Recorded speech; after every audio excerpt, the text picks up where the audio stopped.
স্বামীকে বোঝানোর পরেও সে নামাজ রোজা করে না, সেক্ষেত্রে করণীয় কি? সম্প্রতি বহু তালাকের ঘটনা ঘটছে। তালাকের পর স্বামী স্ত্রী মনে করেন তারা যেহেতু তালাকের নিয়ম জানতেন না কিংবা রাগের মাথায় অনিচ্ছাকৃত ভাবে তালাক দিয়েছেন, তাই তালাক কার্যকর হয়নি। এই বিষয়ে শরীয়তের বক্তব্য কি? বৃদ্ধাশ্রমের সংখ্যা দিন দিন বৃদ্ধি পাচ্ছে, এটা কি ভালো লক্ষণ? বৃদ্ধাশ্রম বন্ধে আমাদের করণীয় কি হতে পারে? ইচ্ছে থাকলেও তাহাজ্জুদের জন্য উঠতে পারছি না, কিভাবে তাহাজ্জুদের জন্য উঠতে পারবো? আমার বাবা একজন প্যারালাইসিসের রোগী, তার বাম হাত ও বাম পা কাজ করে না, তিনি পবিত্রতা অর্জন করতে পারেন না। এখন তিনি কিভাবে সালাত আদায় করবেন? আমি দিন মেনে চলতে চাই, আমার পরিবার একজন ব্যাংকারের সাথে আমাকে বিয়ে দিতে চায়, এখন আমার করণীয় কি? আমার পরিবার উদ্দেশ্যে কিছু বলুন প্লিজ। এরপরে মরিয়াম আক্তার আপনি লিখেছেন স্বামীকে বোঝানোর পরেও সে নামাজ রোজা করে না, সেক্ষেত্রে করণীয় কি?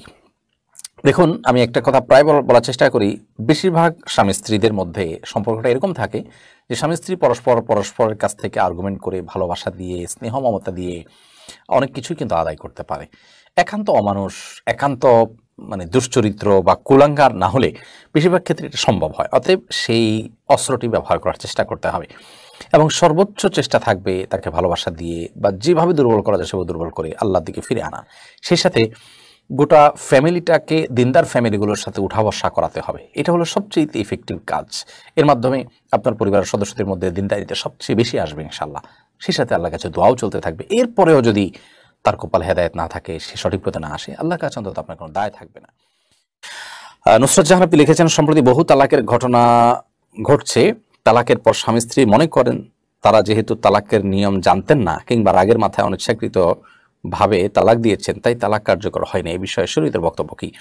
দেখুন, আমরা এর আগে বারবার বলেছি, সালাতুন জিদ্দুহুন্না জিদ্দান ওয়া হাজলুহুন্না জিদ্দুন। নবী করিম সাল্লাল্লাহু আলাইহি ওয়াসাল্লাম বলেছেন, তিনটি বিষয় সিরিয়াসলি করলে যা হয়, দুষ্টুমি করে করলেও তা হয়। তালাক তার একটি। অতএব এখানে আপনি না জেনে করেছেন, রাগের মাথায় করেছেন, কোনো অভিযোগই কিন্তু কোনোভাবেই আপনার আমল নেওয়ার কোনো সুযোগ নেই। অর্থাৎ এগুলোর ভিত্তিতে আপনার তালাকটি হবে না, ব্যাপারটা সেরকম নয়। আপনি না জেনে তালাক দিলেও তালাক পতিত হয়ে যাবে। এজন্য যারা বিবাহ শাদী করবেন অথবা করেছেন, তারা তালাকের নীতিমালাগুলো ভালো করে জেনে রাখবেন এবং দুষ্টমি করে যদি তালাক দেন, রাগ করেও যদি আপনি বলেন, অভিমান করেও বলেন, কথার কথাও আপনি বলেন যে তোমাকে তালাক দিলাম, আপনার ইচ্ছা না থাকে তালাকের, তারপরে তালাক পতিত হয়ে যাবে। খুব ভয়াবহ একটা বিষয়।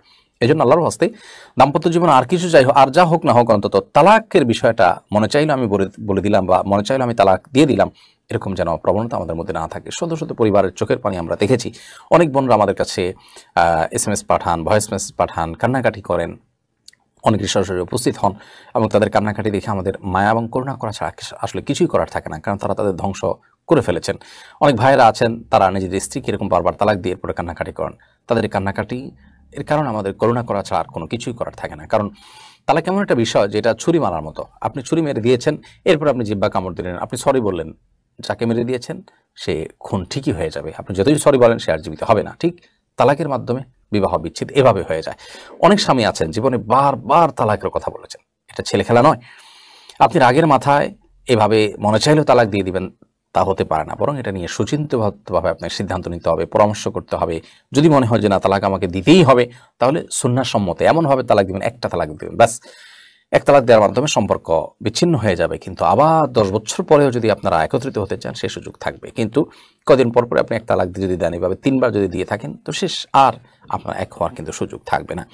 আল্লাহ তাআলা আমাদের সবাইকে এইসব বিষয়ে সাবধান এবং সচেতন হওয়ার তৌফিক দান করুন। শিউলি আক্তার আপনি লিখেছেন বৃদ্ধাশ্রমের সংখ্যা দিন দিন বৃদ্ধি পাচ্ছে, এটা কি ভালো লক্ষণ? বৃদ্ধাশ্রম বন্ধে আমাদের করণীয় কি হতে পারে? বৃদ্ধাশ্রম বন্ধ করার কথা আমরা বলবো না। বৃদ্ধাশ্রম বন্ধ যেন হয়ে যায়, অর্থাৎ বৃদ্ধাশ্রমের জন্য প্রয়োজন না হয়, সেই চেষ্টা, সেই সংগ্রাম আমাদের থাকতে হবে।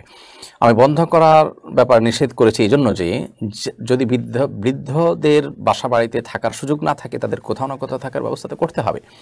সেই হিসাবে বৃদ্ধাশ্রম গুলো হয়তো গড়ে উঠেছে, কিন্তু আমাদের সমাজে বৃদ্ধাশ্রম গড়ে উঠছে এবং দিন দিন বাড়ছে।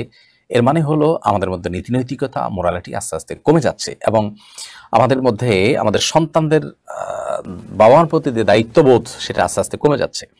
তো এটার জন্য আমাদের প্রত্যেকটা স্তরে ধর্মীয় শিক্ষা বাড়াতে হবে। আমরা ধর্মীয় শিক্ষাকে সংকুচিত করছি বিভিন্নভাবে। এটাকে যত সংকুচিত করব, তত আমাদের সমাজে বৃদ্ধাশ্রমের পরিমাণ বাড়বে। এটাকে যত সংকুচিত করব, তত বেশি পারিবারিক বন্ধনগুলো ভেঙে খান খান হবে, আমাদের সামাজিক সৌন্দর্যগুলো নষ্ট হবে, পারিবারিক সৌন্দর্যগুলো নষ্ট হবে এবং আমরা পশুকে হার মানানো আপনার অপরাধ কর্মে দিন দিন জড়িয়ে যাব। যেমনটি আমরা দেখতে পাচ্ছি সমাজের চিত্র, শিক্ষিতের হার বাড়ছে কিন্তু মনুষ্যত্বের হার দিন দিন কমে যাচ্ছে। তো এই অবস্থা থেকে উত্তরণের একমাত্র উপায় হলো সমাজের সর্বত্র ব্যক্তি এবং পরিবারে ধর্মীয় শিক্ষা, ধর্মীয় চর্চা বাড়ানো। ধর্মীয় শিক্ষা, ধর্মীয় চর্চা এটা যদি না বাড়ানো হয় তাহলে সেক্ষেত্রে কোনোভাবেই এই অবস্থা থেকে আমরা উত্তরণের পথ খুঁজে পাবো না। আল্লাহ তাআলা আমাদের প্রত্যেককে বাবা মার প্রতি দায়িত্বশীল হওয়ার তৌফিক দান করুন। সন্তানরা বেঁচে থাকতেও বাবা মা যদি বৃদ্ধাশ্রমে যেতে হয় তাহলে সে সন্তান কুলাঙ্গার সন্তান ছাড়া কিছুই নয়। এই সন্তান তার জন্য এটা সবচেয়ে বড় লজ্জা যে তার বাবা মা বৃদ্ধাশ্রমে আশ্রয় নিয়েছেন। আল্লাহ তাআলা আমাদের সবাইকে হেদায়েত দান করুন এবং আমরা দায়িত্বশীল যেন হতে পারি, আল্লাহর জন্য হতে পারি, সেই তৌফিক দান করুন। তামান্না রহমান আপনি লিখেছেন, ইচ্ছে থাকলেও তাহাজ্জুদের জন্য উঠতে পারছি না, কিভাবে তাহাজ্জুদের জন্য উঠতে পারবো? আমরা যেই অ্যালার্ম সেট করতাম সাহির জন্য, ঠিক সেই অ্যালার্মটা যদি আমরা এখন তাহাজ্জুদের জন্য সেট করে ফেলি তাহলে তাহাজ্জুদ পড়া আমাদের জন্য সহজ।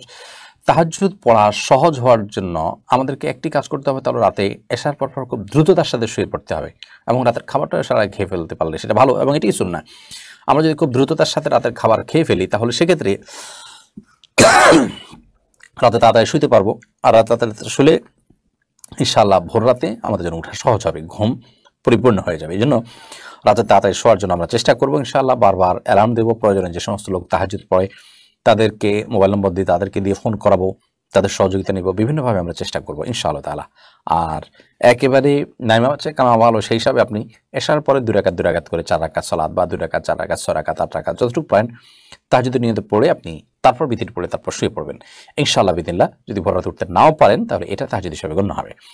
আমি আলামিন হোসেন আপনি লিখেছেন, আমার বাবা একজন প্যারালাইসিসের রোগী, তার বাম হাত ও বাম পা কাজ করে না, তিনি পবিত্রতা অর্জন করতে পারেন না, এখন উনি কিভাবে সালাত আদায় করবেন? আল্লাহ মাফ করুন, উনি যদি হাত পা তার যদি মুভ করতে না পারেন,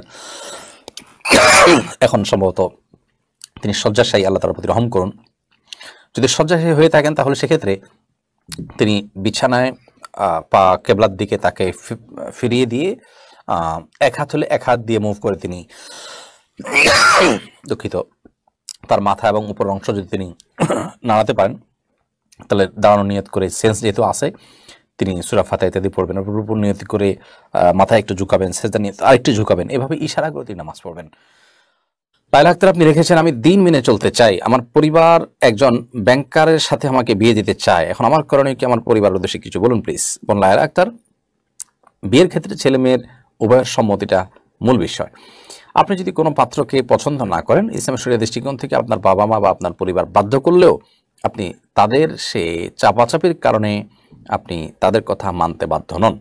অর্থাৎ আপনি একজন হালাল উপার্জনকারী জীবনসঙ্গী কামনা করছেন, সে বিষয়ে তারা যদি আপনাকে নেগোসিয়েশন করতে বলে, কম্প্রোমাইজ করতে বলে, আপনি সেটা করতে বাধ্য নন। অর্থাৎ আপনি আপনার চাহিদায় অনড় থাকতে পারেন, কিন্তু সেই সাথে আমরা আপনাকে বলবো যে আপনার চাহিদা যেন দুনিয়াবী দৃষ্টিকোণ থেকে খুব হাই লেভেলের চাহিদা না হয়, বরং আপনি যেটুকু বলেছেন তা থেকে আমরা বুঝতে পেরেছি যে আপনি হারাম উপার্জনকারী একজনকে অ্যাভয়েড করতে চাচ্ছেন। এক্ষেত্রে আপনার পরিবারকে আপনি বোঝান আপনার দুর্বলতার জায়গাটা, অন্যান্য ওলামা ইকরামদেরকে দিয়ে বোঝান। আসলে পরিবারের প্রতিটা সদস্য, বিশেষ করে মূল সদস্যরা যদি দিনদার না হন, দিনের বোঝ তাদের মধ্যে যদি না থাকে, তাহলে একা দিনের উপরে টিকে থাকা পরিবারের মধ্যে খুবই কঠিন। তো এই জন্য তাদের সবাইকে সাথে নিয়ে চলার প্রচেষ্টা আপনার আমার মধ্যে থাকতে হবে। আল্লাহ তাআলা আপনার প্রতি রহম করুন। এবং এই জাতীয় আমাদের অনেক বোন আছেন যারা হারাম থেকে বাঁচতে চান, অনেক হতভাগা অভিভাবক আছেন যারা এই সন্তানদের মর্ম বোঝেন না। যে সন্তান আল্লাহকে চিনে গেছে সে তো তার বাবা মাকে সবার চাইতে বেশি চিনবে, এবং যে সন্তান তার মধ্যে আল্লাহর ভয় এসেছে সে সন্তান তো মা বাবার সবচেয়ে বড় অ্যাসেট। অতএব তাদের সে আল্লাহ ভীরুতাকে যারা মূল্যায়ন করতে পারছেন না, সে সমস্ত অভিভাবকদের জন্য ধিক্কার ছাড়া আর কি আছে। আল্লাহ তাআলা আপনার বাবা মার সহ অন্যান্য অভিভাবকদেরকে বুঝদান করুন, এবং আপনি আপনার জায়গা থেকে যদি বাবা মার উপরে বোঝা হয়ে যান তাহলে আপনি হালাল উপার্জনের চেষ্টা আপনি করতে থাকুন, নিজের জায়গা থেকে পর্দা মেনটেন করে যতটুকু সম্ভব। আজকাল ঘরে বসে অনলাইনে অনেক কাজ করার মতো সুযোগ কিন্তু আছে।